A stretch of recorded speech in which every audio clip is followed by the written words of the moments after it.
कार्तिक पूर्णिमा के दिन क्यों मनाई जाती है देव दिवाली। नमस्कार दोस्तों, आज हम आपको कार्तिक पूर्णिमा और देव दिवाली से जुड़ी कुछ रोचक बातें बताने जा रहे हैं। क्या आप जानते हैं कि कार्तिक पूर्णिमा का ये पर्व देवताओं के द्वारा मनाई गई दिवाली के रूप में क्यों प्रसिद्ध है? इस पावन दिन पर गंगा स्नान और भगवान शिव की पूजा का क्या विशेष महत्व है? इस वीडियो में हम आपके साथ साझा करेंगे इस पावन दिन की दो प्रमुख पौराणिक कथाएं, भगवान शिव के त्रिपुरारी रूप और कार्तिकेय जी की कथा।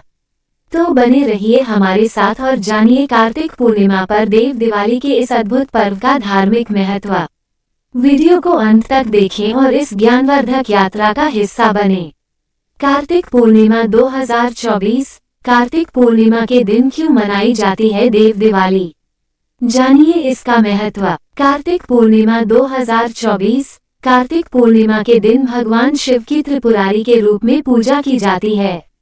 इस दिन गंगा नदी में स्नान करने से भी पूरे वर्ष स्नान करने का फल मिलता है। कार्तिक पूर्णिमा 2024। कार्तिक मास की पूर्णिमा को त्रिपुरी पूर्णिमा या गंगा स्नान की पूर्णिमा के नाम से भी जाना जाता है। इस दिन को त्रिपुरी पूर्णिमा इसलिए कहते हैं क्योंकि आज के दिन ही भगवान भोलेनाथ ने त्रिपुरासुर नामक असुर का अंत किया था, जिसको लेकर देवतागण प्रसन्न हुए थे। लेकिन क्या आप जानते हैं कि कार्तिक पूर्णिमा को देव दिवाली क्यों कहा जाता है? आइए यहाँ जानते हैं कार्तिक पूर्णिमा की पूरी कथा। कार्तिक पूर्णिमा को लेकर दो कथाएं प्रचलित हैं। एक भगवान शिव के बड़े पुत्र कार्तिकेय से जुड़ी हुई है तो वहीं दूसरी कथा देव दिवाली मनाने के लेकर है। जानते हैं पहली कथा, कार्तिकेय और पूर्णिमा का संबंध। धार्मिक कथाओं के अनुसार कार्तिक मास की पूर्णिमा तिथि से जुड़ी हुई एक कथा प्रचलित है, जिसमें कार्तिकेय की पूजा का विशेष महत्व है। कहते हैं एक बार कार्तिकेय और गणेश की प्रथम पूज्य प्रतियोगिता हुई, जिसमें कार्तिकेय के छोटे भाई गणेश को विजयी घोषित हो गए। वहीं इस बात को लेकर कार्तिकेय नाराज हो गए थे। जब स्वयं भगवान शिव और पार्वती कार्तिकेय को मनाने के लिए गए तो उन्होंने क्रोध में शाप दिया था।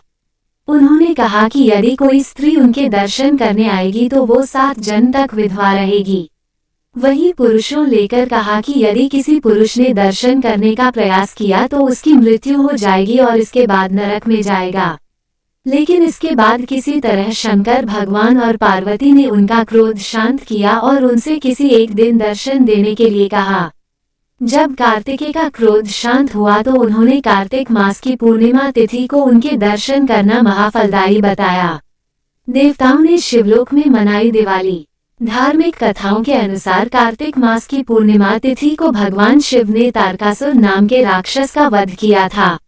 इस शक्तिशाली असुर का संहार होने के बाद देवगण बहुत प्रसन्न हुए। वहीं भगवान विष्णु ने शिवजी को त्रिपुरारी नाम दिया, जो शिव के अनेक नामों में से एक है। धार्मिक कथाओं के अनुसार कार्तिक पूर्णिमा के दिन महादेव ने प्रदोष काल में अर्धनारीश्वर के रूप में तारकासुर के 3 पुत्रों का भी वध किया था, जिन्हें त्रिपुरासुर के नाम से जाना जाता था, जिसकी खुशी में देवताओं ने शिवलोक यानी काशी में आकर दिवाली मनाई थी। तभी से ये परंपरा चली आ रही है। माना जाता है कि कार्तिक मास पूर्णिमा तिथि के दिन काशी में गंगा स्नान कर दीप दान करने से पूर्वजों को मुक्ति मिलती है। कार्तिक पूर्णिमा गंगा स्नान की तिथि 2024। कार्तिक पूर्णिमा तिथि 15 नवंबर 2024 को प्रातःकाल 06:19 से शुरू हो रही है, जिसका समापन अगले दिन 16 नवंबर 2024 को सुबह 02:58 पर होगा। उदय तिथि पड़ने के कारण 15 नवंबर 2024 को गंगा स्नान किया जाएगा।